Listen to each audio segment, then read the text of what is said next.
नमस्कार, times of Swaraj में आप सबों का स्वागत है और मैं हूं संतोष सिंह। और आज हम टाइम्स ऑफ स्वराज में चर्चा कर रहे हैं कि सक्षमता परीक्षा के बाद जो हमारे नियोजित शिक्षक, विशिष्ट शिक्षक बनने जा रहे हैं, उनके ट्रांसफर पोस्टिंग को लेकर बनाई गई कमेटी की आज पहली बैठक हुई है। और बैठक में जो चीजें छन कर सामने आई हैं, देखिए अनुभव बहुत बड़ी चीज है। हमने आपको कहा था ना कि इन लोगों से ट्रांसफर पोस्टिंग होने वाला नहीं है, इतना दबाव भी लोग झेल ही नहीं सकता है। जो एगो विधायक, साधारण विधायक का पैर भी सुनने लगे तो क्या तबादला करेगा 1.5 लाख शिक्षकों का। सब लोग यथास्थिति बनाने वाली बात कर रहे हैं और मंत्री जी लॉलीपॉप थमाने की बात कर रहे हैं। जी हाँ, कुछ नहीं होने वाला है, ठीक ना। अभी विधानसभा चुनाव तक इसी तरीके से होगा, कुछ दे देगा, लॉलीपॉप थमा देगा, आप आनंद लेते रहिएगा। के पाठक के दौर में जो कुछ भी हुआ सब भूल जाइएगा। एस सिद्धार्थ भी कुछ दिन के बाद सारी चीज़ें उसी तरीके से छोड़ के मुख्यमंत्री आवास में बैठकर जो होता है वो होना शुरू हो जाएगा। मतलब जो तबादले को लेकर जो नीति बनने की बात आ रही है ना, वो नीति यही है। आज की बैठक के बाद लब्बो लबाब यही सामने आया है कि कोई नीति नहीं है। उनका बस नहीं चल है कि ट्रांसफर कर सके।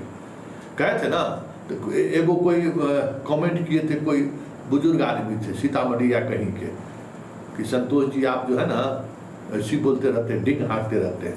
एस सिद्धार्थ बहुत क्या समझते हैं उनको, बड़ा एकदम अमर्यादित भाषा का इस्तेमाल किए थे। तो भाई हम लोग 25 साल का अनुभव है ना, रोज उसी को देखते हैं। आप बताइए कि हम लोगों से कुछ छुपा रहता है? कहीं कुछ छुपेगा? जैसे अपने यहाँ एक है ना, मतलब अच्छी, मतलब एक मुहावरा है या यूँ कहे कि बात जब कभी ऐसी होती है तो लोग उदाहरण देते हैं कि चम्मैन से कोई किसी का कोख छुप सकता है क्या? किस मोहल्ले में कौन महिला गर्भवती है हम आप जाने चाहे नहीं जाने, लेकिन चम्मैन को तो जानकारी रहता ही है, आंगनबाड़ी सेविका को तो रहता ही, उससे थोड़ी छुपा सकते हैं। तो हम लोग पत्रकार हैं, क्या हो रहा है, क्या होने वाला है, कैसे हो रहा है, दिन भर इसी धंधे में रहते हैं ना। तो हम लोग कुछ छुप रहा है। तो अब यही बात है। चलिए, सरकार अब लॉलीपॉप आप लोगों को दिखाएगी, विशिष्ट शिक्षक घोषित करने में भी वक्त लगाएगा, इसी तरीके से खींचते रहेगा कि भाई अभी हाई कोर्ट का कुछ है, सुप्रीम कोर्ट के भी जजमेंट का कुछ हम देख लेते हैं, TRE 3 का भी रिजल्ट आ जाने देते हैं, फिर क्या करते हैं, एक बार और सक्षमता ले लेते हैं, सारे लोगों का ले लेते हैं ना। जब सब लोग दे देगा ना, तब उसके बाद बैठ के हम तबादला तो जरा सुन लीजिए। मंत्री जी का आज कुछ बोले हैं, मंत्री जी के बात को आप जब सुनिएगा ना तो आपको समझ में आ जाएगा कि हम क्यों कह रहे हैं आपको लॉलीपॉप थमाने की तैयारी चल रही है। हमें उम्मीद है कि 2 से 3 सप्ताह के अंदर एक उच्च स्तरीय कमेटी गठन की गई है और उसमें जो भी शिक्षकों का तबादला के संबंध में नीति निर्धारण होगी।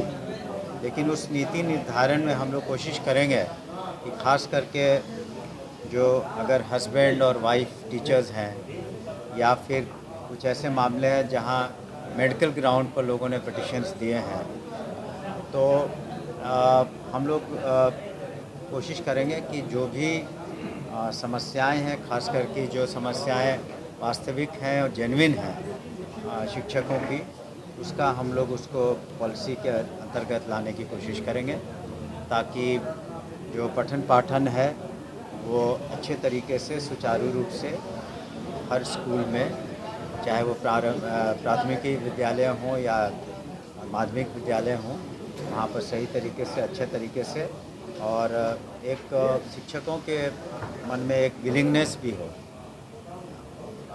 क्या इस साल तबादला होगा? मतलब हाँ, इस साल हम लोग पहले नीति निर्धारण कर लेंगे, उसके बाद जहाँ आवश्यकता पड़ी, अब पूरे बिहार को टच करने की आवश्यकता नहीं है, लेकिन जहाँ आवश्यकता हुई और जो मैंने कहा कि जो सहानुभूतिपूर्वक जिन मामलों में विचार करना है उस पर हम लोग ज़रूर विचार करेंगे।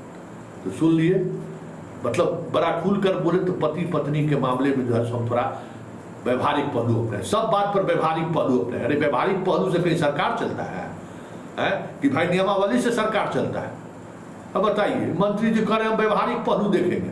अरे व्यवहारिक पहलू अगर देखिएगा तो सिस्टम चलेगा, सरकार चलेगी।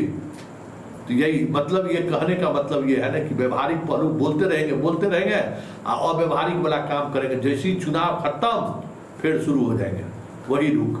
तो समझ लीजिए, जो हम कह रहे थे कि लोग तबादले करने की ताकत इन लोगों में नहीं है, इन लोगों के बस से बाहर क्या चीज़ है।